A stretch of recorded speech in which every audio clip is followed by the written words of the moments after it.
Hello, and welcome to the Just Security Podcast. I'm your host, Paris Shah.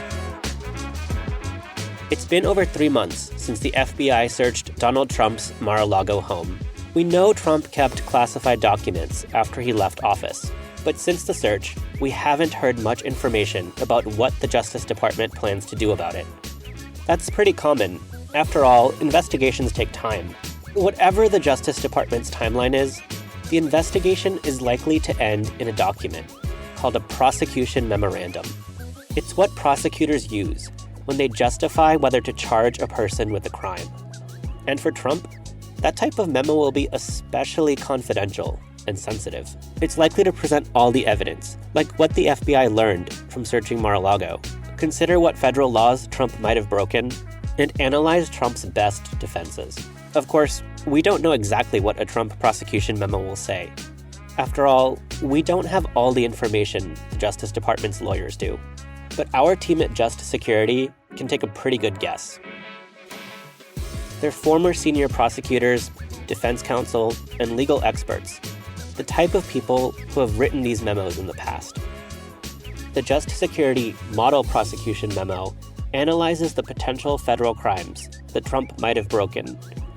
It also considers why the government should prosecute Trump, and it compares Trump's actions to all other cases the Justice Department has brought for similar conduct. Finally, the memo considers potential defenses that Trump might raise, and concludes that they should not stop the department from bringing charges. To discuss the memo, we have Andrew Weissman, Joyce Vance, and Ryan Goodman. Andrew has served in many senior Justice Department roles, including on the core team for Special Counsel Robert Mueller. Joyce is a former United States attorney for the Northern District of Alabama, and Ryan is Just Security's co-editor-in-chief and a co-author of the memo.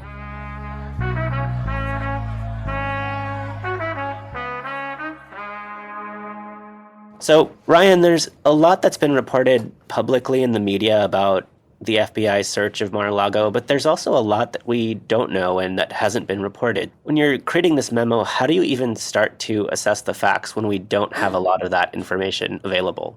We definitely thought very deliberately about the methodology, and one of the surprising things about this case compared to most others is that we do actually have quite a lot of information as to what the Justice Department's evidence is. And that's for at least a couple reasons due to litigation. So you have the litigation in the Federal District Court in Florida before Judge Cannon, in which the motion that was filed by Trump's team to return documents or get a special master appointed kind of forced the Justice Department to reveal a lot of information that they have and that they're sitting on from the investigation. So that's actually quite a bit. And then a second one is media companies brought a suit before the magistrate Judge Reinhardt asking to reveal as much as possible of the affidavit. So we also have a somewhat redacted version of the affidavit for the search warrant. That's quite a bunch of information. Plus, on top of that, the National Archives have responded to media leaks and to congressional inquiries by disclosing some of the pertinent facts, including communications that they had with the Trump team. So that's actually quite a lot, and we rely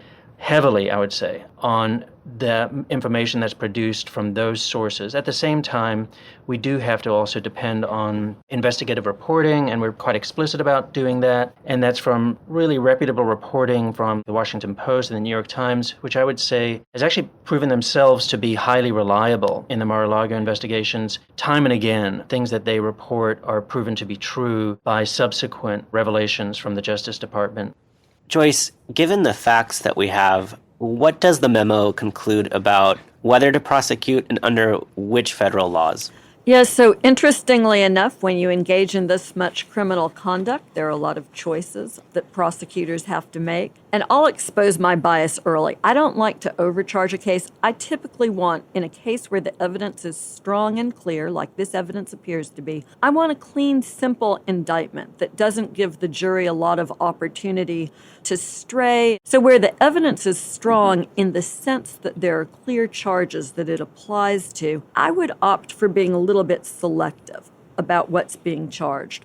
The Espionage Act, this notion of retention of national defense information by someone who isn't authorized to possess it, is a very strong potential charge here. The minute Trump stopped being president, he was no longer authorized to possess information. And it doesn't matter whether it was classified information or not. The bell that this statute asks prosecutors to ring is national defense-related information. So it would give prosecutors the opportunity to duck the entire issue of whether or not Trump declassified the information or not. That makes it appealing. This particular statute, 18 U.S.C. 793, it is not something that's used frequently, but it is used. And typically it's used in situations where there's a plus factor beyond mere retention of the documents. And that, too, seems to be a very strong argument here, both based on the extraordinarily large number of documents and their seriousness, as well as Trump's over-the-top efforts to obstruct justice. I think for those people who early on weren't believers and thought that the government just wanted its documents back, as we learned more and more about Trump's efforts to obstruct in this case, it became clear that this statute was a good fit. One potential issue, of course, is always mens rea, the state of mind that a defendant has to have. And we get a little bit nervous as prosecutors when we see willfully in a statute because that can have different meanings. But in this case, it's used with the general meaning, this notion that while a mistake or simple negligence wouldn't be enough, the government's very modest burden here is to prove that the defendant acted intentionally and with the intent to do something that the law forbids. I think that the evidence that you've laid out, Ryan, and that is in the full memo would substantiate that. The government wouldn't have to prove Trump is aware of the specific law he's violating, just that he acted with the intent to do something that the law forbids. And contextually, the evidence would seem to be up to establishing that. So that, I think, is the heartland charge, this violation of the Espionage Act. And we're looking here really at two kinds of possible charges. One involves retention of documents. The other involves various species of obstruction. I'm a fan of this espionage charge. I might also entertain a theft of government documents charge. I actually used this year when I taught theft to my first-year criminal law students, because that's really what we're saying Trump did here. He stole stuff that wasn't his. The elements of this crime, again, are a good fit for these facts, that the property belonged to the United States, that Trump embezzled or knowingly converted it, and that he did it willfully and with the intent to deprive the government of the use of its property. Again, willfulness happens in this same sense of not needing to show specific intent to violate a law. So it also might be a good fit. It's a significant charge. On the obstruction side of the charges, there's an 18 U.S.C. 1519 charge where we would look at concealment of a government record with the specific intent to obstruct an investigation. And boy, does it look like this statute was written to fit this situation. It's a strong charge. It lines up nicely with what we know about the facts. It might require a little bit of a flesh out of the evidence to show that Trump was behind the concealment of the documents. That seems likely on these facts, but, like all things, it would need to be fleshed out a little bit.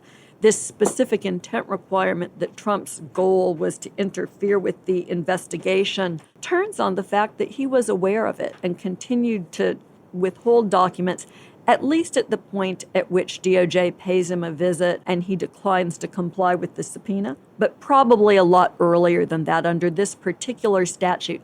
It's enough if Trump was concealing the documents, even just contemplating that there might be an investigation. So that's my assessment of the charges. I just have one final caveat. I know that there are folks who think that if you're going to charge a former president for the first time, you should only do it if you can prove the most serious charges against him, which, where Trump is involved, those are insurrection-related charges.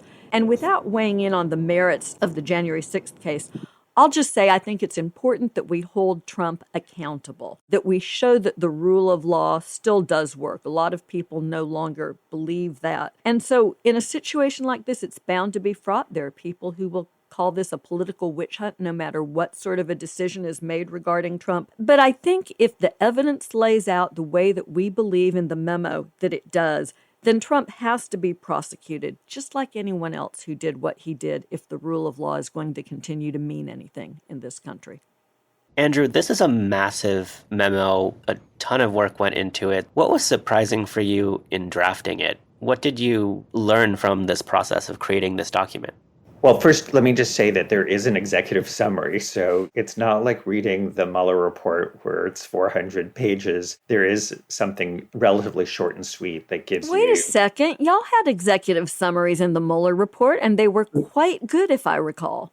Thank you. I do think they were. And we did have two separate executive summaries for both volumes. I would say, just like this document, it is full of law and facts, and it's detailed. And what we're trying to do here is to really create for the public what it is that the Department of Justice would be creating internally so that they can get a better sense of what the facts and law are and make a judgment for themselves. I found that the process fascinating.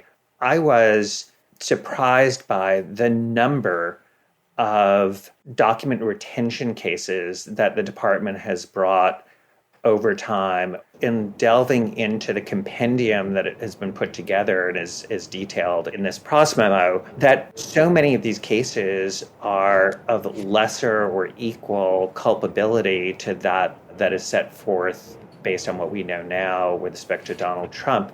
And I think the import of that is because there is strong precedent for the department to bring a criminal case against Trump, I think it's incumbent on the department to treat Trump no better and no worse than any other defendant.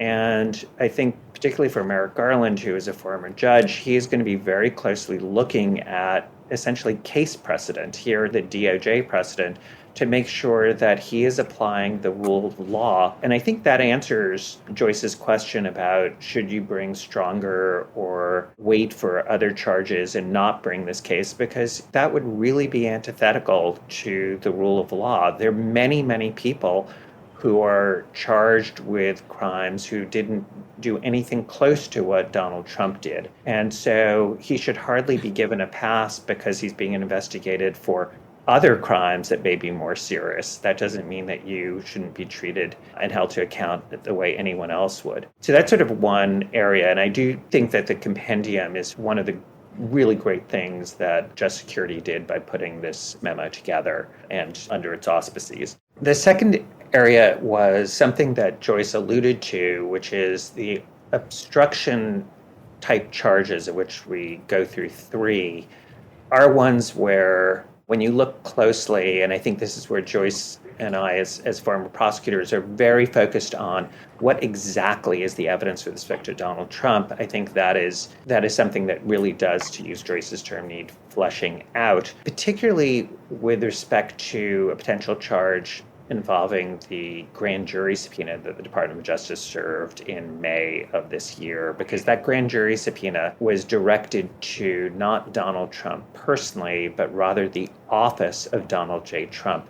So to prove that there was obstruction or a non-compliance with that, you would not only have to show that these documents were in the possession, custody, or control of that office, but you'd also have to show that Donald Trump understood that they were in the possession, custody, or control of that office in order to bring a contempt charge for failing to comply with the grand jury subpoena. Let me go through a third thing, which is in going through the DOJ precedent, the other thing that became clear to me, and I can't say it was a surprise, is that there were cases where the Department of Justice sought what I viewed as fairly lenient sentences for the defendants, whether we're talking about Sandy Berger or David Petraeus or people who are less well known. And that, to me, sort of cuts two ways. One, it suggests that those people were all still criminally charged. And so it couldn't be used by Donald Trump to say that those charges shouldn't be brought.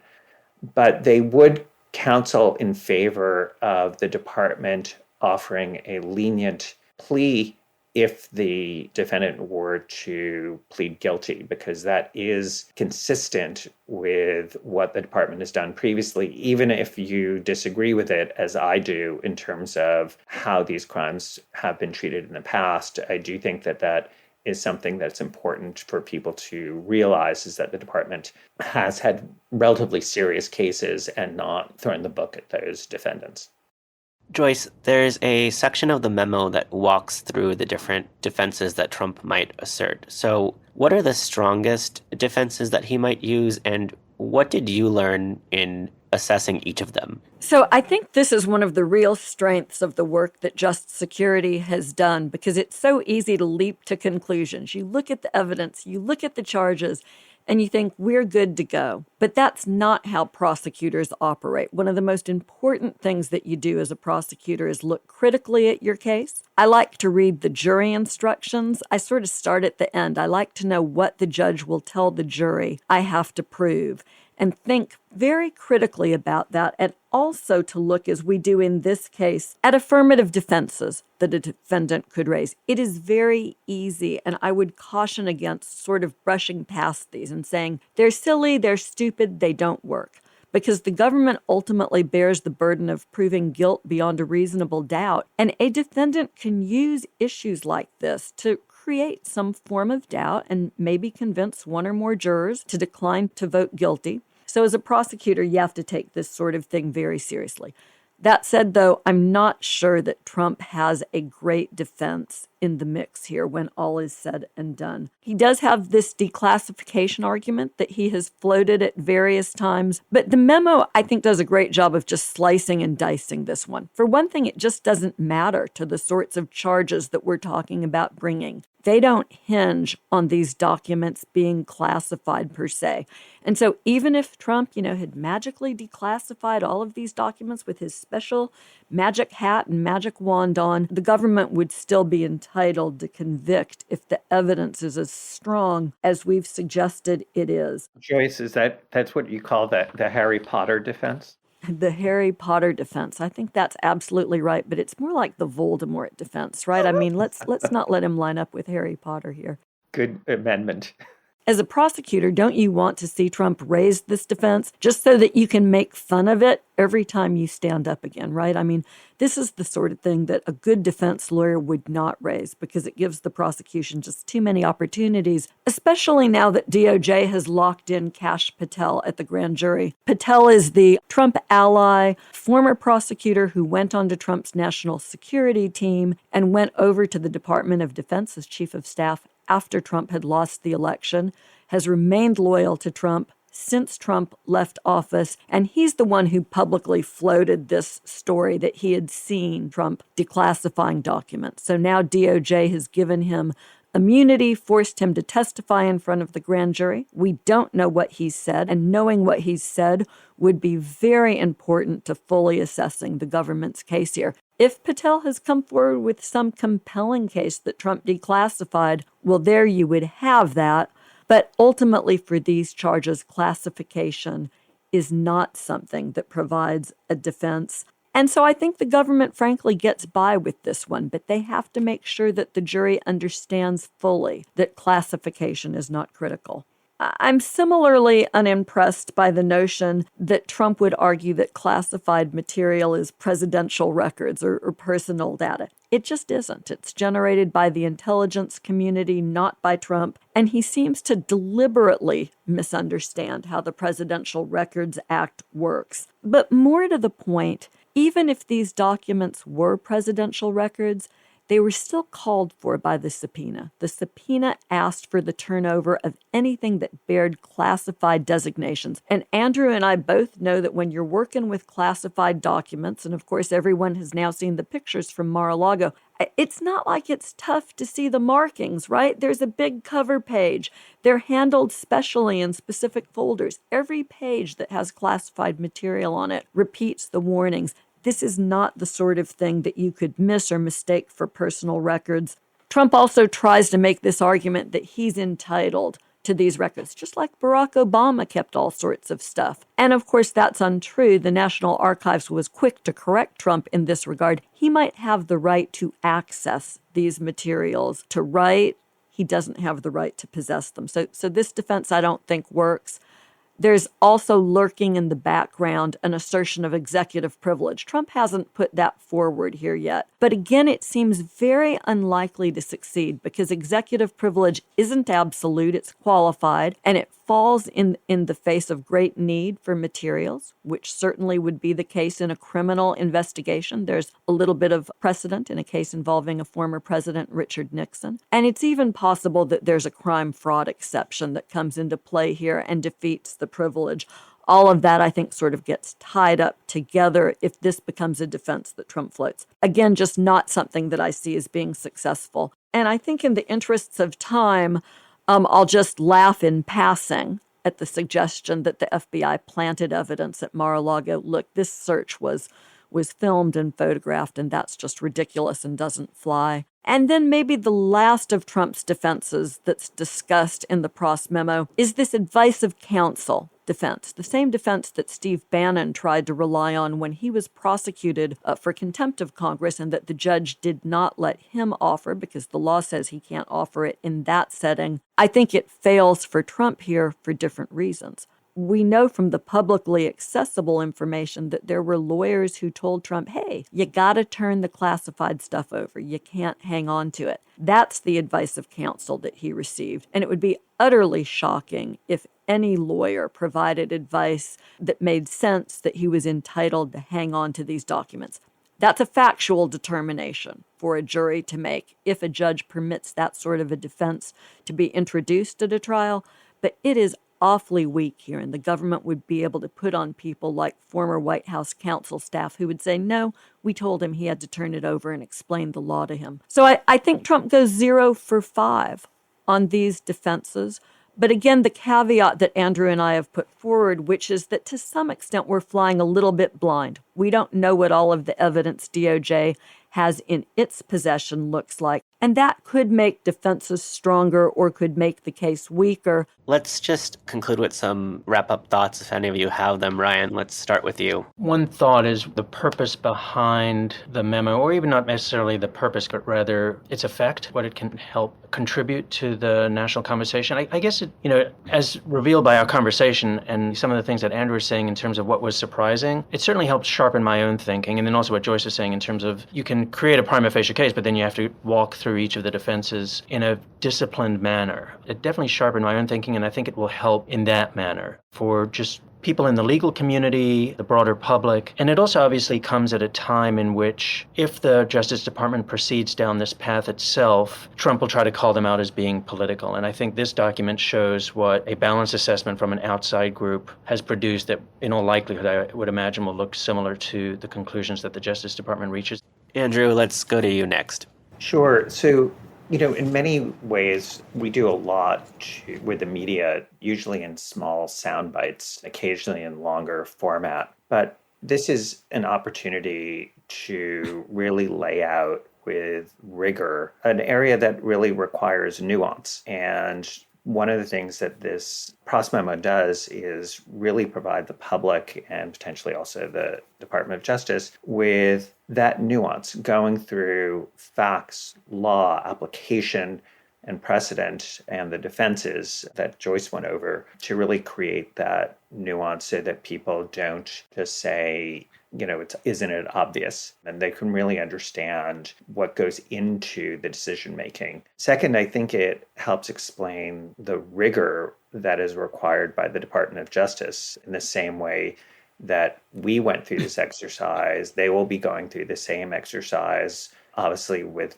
more information. And I think it's important for the public to understand that need for rigor on the part of the department. And then the final piece is I do think that the table of prior Department of Justice cases is an incredibly useful product for the public, the media, and the department, because it really strikes home the issue of the rule of law and the need for everyone to be treated equally. And Joyce, you get the last word. Just the position I like to be in with this crew. I think it's appropriate to thank Just Security and the entire team that put so much work into this incredibly detailed document to really thank them for the work that they've done here. It's an enormous public service these days to make the law comprehensible, not just to lawyers, but also to citizens. And I hope that with the combination of the document's availability and this conversation, that we're working to advance that public education. Because it matters. The rule of law in this country only works if people have confidence in the integrity of our legal system. And we have to be candid and acknowledge that we are at a low water mark in that regard as people watch Trump seemingly skate past accountability again and again. So here we have a good layout of the law, and I think it serves to help people understand that it can be difficult to prosecute. And not every case that we look at and think, wow, that person really merits prosecution, not every one of those cases will succeed. So for this detailed layout of the law, I think we should all be very grateful. I read this in the context of the federal principles of prosecution, the Bible that prosecutors live and die by. And it tells prosecutors that they should only indict a case if they believe that they have sufficient evidence to obtain and to sustain a conviction. That means you've got enough evidence to convict in front of a jury and enough evidence and the law is on your side in a sufficient manner that you can maintain that conviction on appeal. Sometimes the appellate part of that gets lost in the mix. And I find that this memo has a lot of value because, as Andrew says, it lays out other DOJ cases extensively with a lot of detail. So I think that this helps us understand a prosecutor's duty and the limitations on a prosecutor's role. You can only prosecute if you believe that you can obtain and sustain a conviction. And it's important to realize that no matter who Trump is and what he's done, in the context of a criminal prosecution, he has to be treated just like anyone else. No better and no worse. That's the commitment that we make as a rule of law country. It's a commitment that Trump in many ways has tried to shatter. And that makes it all the more important that we double down on our commitment to it when he is sort of in the sights of the criminal justice system. I think that that's what this memo helps us understand very clearly. Andrew, Joyce, Ryan, thank you so much. Thank you. Thanks for having me. The Just Security podcast is produced in partnership with NYU's American Journalism online program. This episode was hosted and produced by Paris Shah, with editing and mixing by Ben Montoya. Our theme music is the song The Parade by Hey Pluto. Special thanks to Ryan Goodman, Alex Kappelman, Joyce Vance, and Andrew Weissman. If you enjoyed this episode, please give us a 5-star rating on Apple Podcasts or wherever you listen.